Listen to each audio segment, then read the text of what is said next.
Russia's costly military campaign in Ukraine has likely significantly depleted Russian equipment and manpower reserves necessary to sustain a successful large-scale offensive in eastern Ukraine, says the Institute for the Study of War.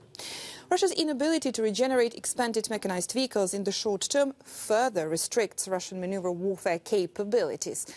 Now, the International Institute for Strategic Studies reported that Russia lost about 50% of its T-72B and T-72B3M tanks. The timely Western provisions of tanks and armored vehicles to Ukraine would further offset Russia's ability to conduct mechanized warfare as Russia struggles to restart its defense production in the immediate term.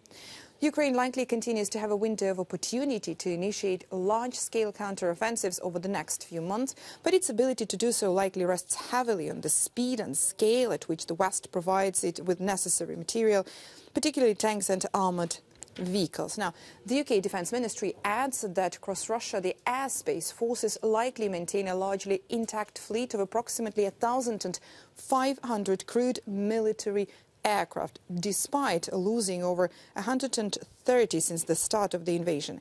It is unlikely that the airspace forces are currently preparing for a dramatically expanded air campaign, as under the current battlefield circumstances, it would likely suffer unsustainable aircraft losses.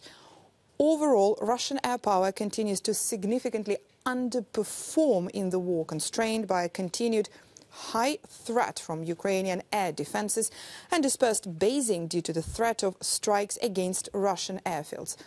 Russian combat jets operate almost exclusively over Russian-held territory, preventing them from carrying out their key strike role effectively.